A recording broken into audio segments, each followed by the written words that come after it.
Well, hi. Welcome back if you've been here before. If you haven't, my name's Nicole. I like to review the adult content in books because no one else really does and it makes me sad. So, I hope today goes really smoothly because I had some other reviews that I recorded, and then when I was editing, I was like, oh my goodness, I chose like the worst day to film. Because I've mentioned before that I live next to a military base, like specifically an Air Force one. But what I didn't mention is that I live under the approach for the landing and it was so loud. And I'll probably include a couple of clips right here just so you can see what I was experiencing. So I don't know why, but I thought it was going to be like historical fantasy fiction or fantasy, or I thought there was going to be fantasy elements, and no, it's just historical fiction. So it's based off of what you see behind me, but I really prefer fantasy. It's just my thing.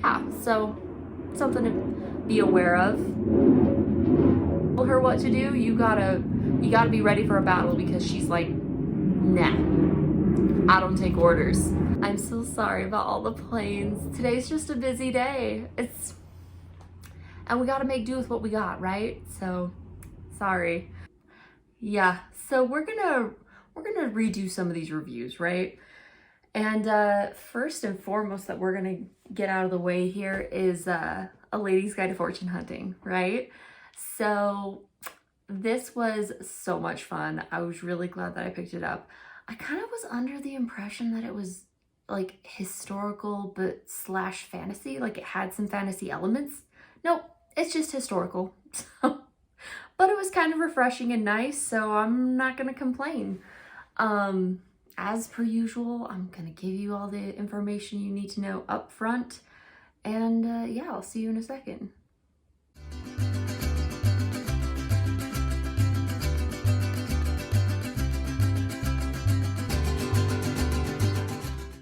All right, so as you can see, like there's really not much in there. You have some swearing, confrontation with a gun, that's about it, right? And I feel like I should probably preface this review with saying like I've got two major literary loves. Like there's two stories that I come back to multiple times a year just because I love it. They're just so good. The first is to blame for my obsession with fantasy, right? And it's Lord of the Rings. This whole section over here is Lord of the Rings, in case you can't tell, which I wouldn't be surprised. I mean, you can't really read those titles very well, right? So anyways, that's the first. But my second obsession, guys, it's right here. It's Pride and Prejudice, right? Love Pride and Prejudice. So the fact that this wasn't fantasy, but it was in the vein of kind of like Jane Austen-esque Pride and Prejudice formula type story, like, sign me up. I am always down for some Pride and Prejudice. My husband can tell you that he's watched a lot of Pride and Prejudice. He would have read it too, but I can't inflict that on him like I can TV, so, you know. He just gets the movie and the TV series, so. Just jumping into the adult content and reviewing that a little bit. When it comes to language, obviously this isn't too bad. And I'm actually kind of really thinking that I need to reorganize or kind of shift how I rate things, right? Because we have Tress, and then we have things like the Blood of Stars duology and things like that where, I mean, they had like 5 swear words total. And it's like, I don't know if this really fits as moderate given the amount of adult content that I've been consuming recently. I'm like, okay, this is actually on the mild end. So we might start seeing a shift in that scale. So just be aware. I'm gonna put this at moderate because I feel like it's a low moderate, right? It's not too bad.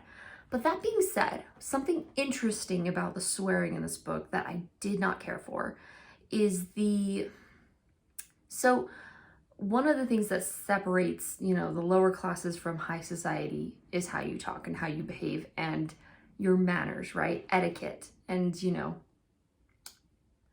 like the proper way to behave, right? And that sounds kind of weird, but hear me out. So if you've watched enough historical movies or TV shows, or if you've read enough books, one of the things that you will find quickly is that while the lower classes might be a-okay with swearing and stuff, the upper classes, the nobles, they don't really swear a whole lot, especially in front of women. So the men, they might swear with like their friends, but they don't do it so much in front of women. And so I kind of wish that in this book they would have used that as like a tool to show like the sensibilities of these people, so that way you can see like, oh, okay, so like swearing is a thing that only happens when you're with your friends, because you know that they won't like rat you out. Whereas, you know, if you swear around someone that you're like interested in romantically, they might be like, are you really a gentleman? Because you don't talk like it. And if there's any historical buffs out there that are like, you're dead wrong on this, they swore all the time, feel free, come at me, tell me. I'm happy to be proved wrong, but I'm just like, it's something I've noticed, right? I don't know. It felt a little bit off. So I felt like there was a bit too much swearing, but even so, there wasn't that much of it. So it wasn't too bad. And then the only other like frightening thing is there was a confrontation with a gun, but nobody got hurt. Nobody got killed. It turned out just fine. It's just a little bit intense. One other thing that I didn't write down page numbers for is, you know, there's brief mentions of prostitution throughout the book. So there's a character who isn't part of like the active story right now, right? They're not an active character, and they have a past with prostitution, at least that's what's implied. And then also there is, so in the scene with a gun, you have a lot of people that like panic, right? And they're kind of running around and stuff. And you kind of get the vibe like, oh, this guy and that girl, gotcha. Okay, right. So it's kind of just implied. It's not super overt. I don't think there's ever a moment where they say it outright, which is kind of interesting. Or if they do, they use kind of the more demure words, I guess. And basically, so they'll say like, oh, they're a courtesan, rather than like, oh, she's a prostitute. And, you know, for some people, you'll be like, oh, well, yeah, like, duh, that means the same thing. But I don't know, not everyone thinks the same way. Because we learn words contextually, sometimes we don't pick up on the finer meanings, right? Overall, I really enjoyed this book. It was a lot of fun. I loved the banter and the back and forth between the romantic leads, right? The endgame couple. And I thought it was a lot of fun. But there were a few things that I didn't like, right? And the first is, just like the men swore a little too much, I feel like our main girl, she was so bold. Like, she was not afraid to just kind of lay it out there and tell people what she thought and what she was, you know, what her plans were and things like that. And the thing is, I feel like it was a little too forward for the context of the story. But that being said, I kind of wonder if the reason why the author wrote it that way was to adapt for a modern audience, because sometimes it's hard to pick up on the little intricacies of stories when they're hidden behind all of this protocol and this and etiquette and things like that, right? So Austen might say something that's like, ooh, that's spicy for the time period. But for a modern audience, it might be like, well, that was like nothing. That was a nothing sandwich. And so contextually, it might be, the author might have felt that it made more sense to be more overt for her audience, which I get. My next complaint is kind of similar. So it's still with the endgame couple, right? We have our happily ever after. And why show me the after? One thing I love about Pride and Prejudice is that at the end of the story you have like kind of these afterwards, right? And during some of them, like, they give you little extra details that are so delicious, right? So one of the ones that I love is, in case you haven't read the story, Mrs. Bennet doesn't really have a great relationship with Lizzie. Lizzie puts up with her mom, but she's not super close with her.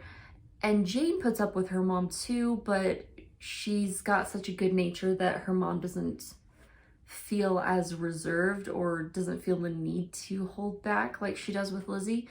And so it's funny because in the book you have this part where it says like, and after the marriages, it was with great pride that Mrs. Bennet would call upon, so visit Mrs. Bingley, and with what relish she would talk about Mrs. Darcy.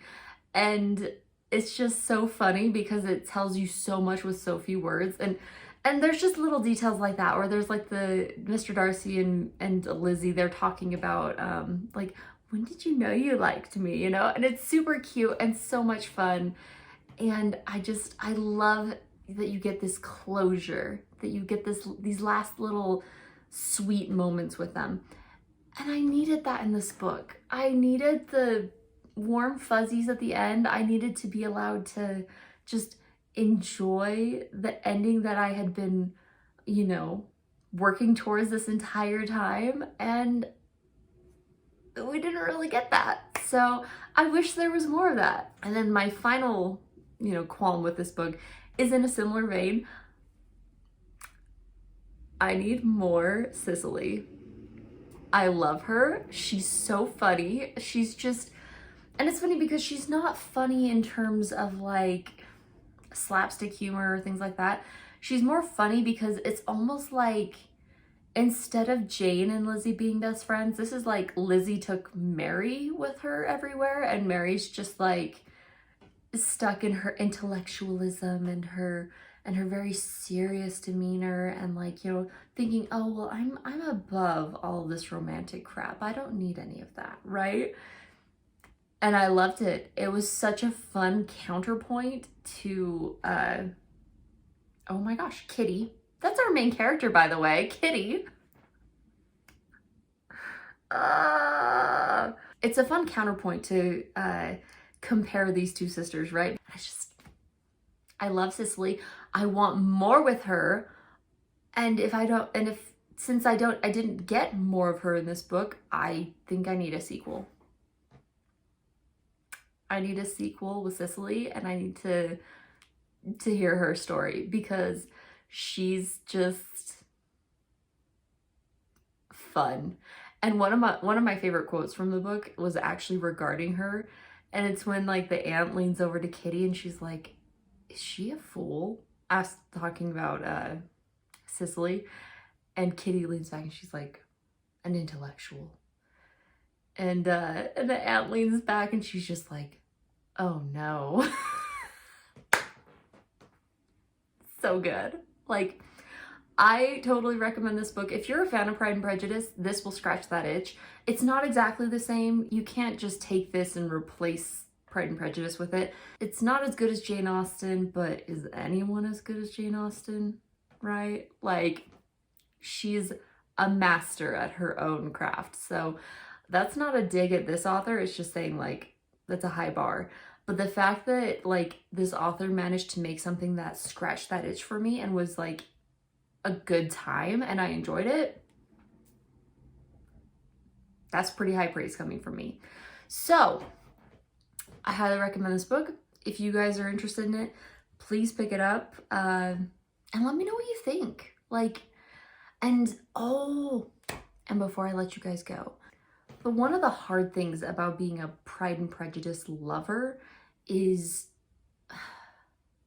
that it can be so hard to find books that are in the same vein as Pride and Prejudice that aren't like Bridgerton. You know what I mean? Like, I want more Pride and Prejudice in my life, but I don't want very questionable relationships, you know? And I think that's one of the hard things about this too, is that like books like Pride and Prejudice and like books like this one, they kind of make it hard for me to enjoy romances in other stories simply because it's not about romance, it's about lust. And like, I get it, for some people that's what they're there for, and that's just fine. Like, do so with my blessing, you're good. But for me, it's like, I want the connection. I want these two fighting and struggling and being confronted with their own issues and realizing, oh crap, I'm not as great as I thought I was. Like, what do I do with this information? And then what, you know what they do with that information? They change and they get better, and then they come back together and they're a great couple. Like, that's what I want. So if any of you have any recommendations that are like Pride and Prejudice, but not Bridgerton, let me know. I would be very interested in that. Like, genuinely would love it. And like, not so much a retelling. I'm not really into retellings of Pride and Prejudice unless it's like, unless you're like, this is incredible, trust me, like, in which case maybe I will. But like, I need more good romance in my life. So I'm so grateful that this book kind of hit on that. Was a lot of fun, was a good time, highly recommend. But as always, whatever you're picking up, happy reading.